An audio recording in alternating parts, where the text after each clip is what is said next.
पायल और अनुष्का दोनों बहनें थीं। उनका जन्म एक गरीब परिवार में हुआ था। पायल जहां सांवले रंग की थी तो वहीं अनुष्का दिखने में बेहद ही खूबसूरत थी। दोनों बहनें जवान हुईं। अनुष्का तेज तर्रार, मॉडर्न और सुंदर लड़की थी, इसलिए अमीर घर के लड़के ने उसे पसंद कर लिया।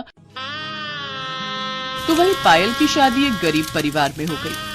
पायल ढेरों अरमान मन में संजोए अपने ससुराल आई, लेकिन ईंट गारे से बना ढांचा ही अब उसका घर था।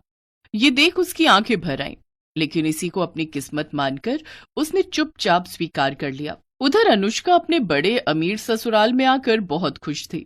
एक रोज जब पायल बाजार में सब्जी लेने पैदल जा रही थी तो अचानक गाड़ी में जाती हुई उसकी बहन अनुष्का की नजर उस पर गई। वो गाड़ी से उतर कर बोली, अरे दीदी, आप कहाँ जा रही हो? सब्जी लेने आई थी अनुष्का। खैर ये बता तू कैसी है और यहाँ कैसे? मैं भी ठीक हूँ। वो जो राधा कृष्ण मंदिर के सामने वाली कोठी है ना, वो विनय ने खरीद ली है। अब हम यहीं शिफ्ट हो गए और अभी मैं विनय के साथ मूवी जा रही थी तो आप पर नजर गई तो सोचा आपसे मिल लूं। वो क्या है ना, हम अमीर लोगों के पास ये सब सब्जी वब्जी लेने का टाइम ही नहीं होता ना। ये काम तो मेरे घर के नौकर करते हैं। मैं तो बहुत मजे में हूँ। अच्छा मैं चलती हूँ, मुझे लेट हो रहा है। वैसे आप कहाँ रहती हैं? त्रिलोकपुरी गाँव, वहीं बस्ती में मेरा घर है। अच्छा खैर, मैं किसी दिन फुर्सत में आपसे मिलने आऊंगी, फिर ढेर सारी बातें करेंगे। Okay bye. ये कहकर अनुष्का अपने रास्ते निकल गई। ऐसे ही समय बीत गया। एक रोज पायल अपने पति उमेश से बोली, सुनिए जी, अपने घर में ना प्लस्तर करवा लो, दीवार की दरारों से मच्छर घुस आते हैं। बस कुछ दिन और गुजारा कर लो। अब रिक्शा चलाने के साथ साथ पढ़ाई भी कर रहा हूँ। भगवान ने चाहा तो जल्दी अच्छी नौकरी भी मिल जाएगी। ऐसे ही समय बीता। एक रोज अनुष्का पायल के घर आई, शॉर्ट ड्रेस, आंखों में चश्मा, हाई हील और हाथ में ढेर सारे गिफ्ट्स लेकर। जब वो अपनी कार से उतरी तो सभी आस पड़ोस के लोग उसे देखते रहे, यहाँ तक कि उसकी खुद की बहन पायल भी उसे पहचान नहीं पाई। अरे अनुष्का तू? बाप रे, तेरा तो स्टाइल ही बदल गया। अब क्या करे दीदी, अमीरों का तो यही लाइफस्टाइल होता है। अच्छा अब क्या यहाँ दरवाजे पर ही बातें करोगी? चलो अब मुझे अंदर आने दो, मैं भी तो देखूं तुम्हारे महल को। अनुष्का उसके घर के अंदर आती है तो चारों ओर से उसकी ईंट की चार दीवारी को ही देखती रह जाती है। फिर पायल के हाथों में तरह तरह के मिठाइयों के डिब्बे और ढेर सारे गिफ्ट देती है। फिर कुछ देर बाद पायल पानी लेकर आई। उसकी सांस फूली हुई थी। दीदी कहाँ चली गई थी पानी लेने? आपकी सांस फूली हुई है। गली के बाहर जो सरकारी नल है ना, वहीं से लाई हूँ। सरकारी नल से? ना बाबा ना, मैं नहीं पीऊंगी, कहीं मेरा पेट खराब हो गया तो। अच्छा वैसे यहाँ अजीब सी बदबू क्यों आ रही है? वो मैंने सुबह लिपाई की थी ना, तो थोड़ी गोबर और मिट्टी की महक तो आएगी ही। यू गोबर, छी! मेरे घर में तो ग्रेनाइट पत्थर लगा हुआ है, वो भी महंगे वाला। अच्छा मैं चलती हूँ। अनुष्का तू पहली बार अपनी बहन के ससुराल आई है, चाय तो पी कर जा। चाय? अब इस गोबर वाले घर में कुछ भी पीने की इच्छा नहीं हो रही। नहीं नहीं रहने दो दीदी, मैंने चाय पीना छोड़ दिया। अब तो मैं सिर्फ केसर पिस्ते वाले दूध ही पीती हूँ। अच्छा मैं आपको ना, मेरे यहाँ संडे पार्टी भी है, उसका इनविटेशन देने आई थी, आपको आना है। ओके, इसी बहाने आप मेरा ससुराल भी देख लोगी। ये कहकर अनुष्का वहां से चली जाती है। उसके जाने के बाद पायल वो डब्बे खोलती है तो उसमें बहुत सारा खाने का सामान था। अब वो परेशान थी कि जब वो अनुष्का के घर जाएगी तो क्या लेकर जाएगी। शाम को उमेश घर आया तो वो बोला, पायल, अमीरों और गरीबों के लाइफस्टाइल में बहुत फर्क होता है, और वो अमीर हैं और हम गरीब, उनके जैसी हैसियत नहीं है हमारी। ऐसे ही दिन बीत गए।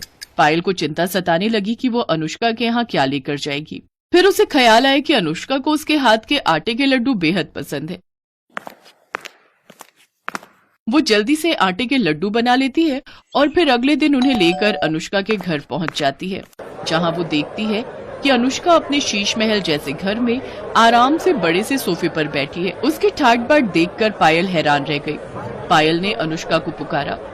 अनुष्का ने उसकी ओर देखा तो वो गुस्से से भड़क गई। ओफो दीदी, मैं जानती हूँ कि तुम गरीब हो, लेकिन कम से कम तुम्हें इतना तो पता होना चाहिए कि अमीर लोगों के घर कैसे बनकर जाना चाहिए। अरे कम से कम एक जोड़ी नए कपड़े ही खरीद लेती। तुमसे अच्छी तो हमारी एक काम वाली लग रही है। तभी वहाँ अनुष्का के ससुराल वाले भी आ गए। अनुष्का, मैं तुम्हारे लिए अपने हाथों से आटे के लड्डू बनाकर लेकर आई थी। पहले बात अलग थी दीदी, अब मैं अमीर खानदान में आ गई हूँ। जाओ यहाँ से। अब मेरे यहाँ तभी आना जब तुम्हारा ये गरीबी वाला लाइफस्टाइल बदल जाए। बहू, क्या जरूरत थी गरीब लोगों को पार्टी में बुलाने की?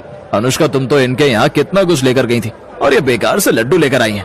अपनी बेइज्जती देखकर पायल रोते हुए वहां से चली जाती है। ऐसे ही 3 साल बीत गए। दोनों बहनों की डिलीवरी होने वाली थी। पायल को उमेश जल्दी से पास के सरकारी अस्पताल में ले जाता है, तो वहीं दूसरी तरफ अनुष्का को विनय एक महंगे प्राइवेट अस्पताल में ले जाने लगता है। लेकिन प्राइवेट अस्पताल थोड़ा दूर होता है और वो वहां तक नहीं जा पाते, इसलिए वो भी अपनी पत्नी को सरकारी अस्पताल में ही ले जाता है। कुछ देर बाद डॉक्टर पायल से कहते हैं, मुबारक हो, आपको 2 जुड़वा बेटे हुए हैं। ये सुनकर पायल और उमेश बहुत खुश हुए। लेकिन तभी दूसरे कमरे से किसी के रोने की आवाज आई।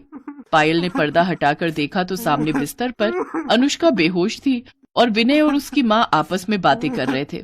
माँ, जब अनुष्का होश में आएगी और अपने बच्चे के बारे में पूछेगी तो मैं उसे क्या कहूंगा कि तुम्हारा बेटा मरा हुआ पैदा हुआ है और अब वो कभी माँ नहीं बन सकती? नहीं बेटा, अगर ऐसा हुआ तो वो सदमे में भी जा सकती है या हमेशा हमेशा के लिए कहीं कोमा में ना चली जाए। इसीलिए डॉक्टर ने उसे कुछ भी बताने से मना किया है। नहीं माँ, मैं अनुष्का को नहीं खोना चाहता। उनकी बातें सुनकर पायल और उमेश ने एक दूसरे की तरफ देखा, फिर एक फैसला लिया। पायल ने अपना एक बेटा गोद में लिया और विनय से जाकर कहने लगी, विनय, मैं भी अपनी बहन को नहीं खोना चाहती। हमने आप दोनों की सारी बातें सुन ली। मैंने जुड़वा बेटों को जन्म दिया है, इसलिए मेरा एक बेटा तुम रख लो और अनुष्का को यही कहना कि ये उसी का बेटा है। मैं गरीब जरूर हूं, लेकिन दुख तो सबका बराबर ही होता है ना। मेरे बेटे की परवरिश करते समय उसे गरीब और अमीर दोनों के बारे में बताना, ताकि वो गरीबों का दुख भी समझ सके। अनुष्का होश में आ चुकी थी। उसने उनकी सारी बातें सुन ली थी।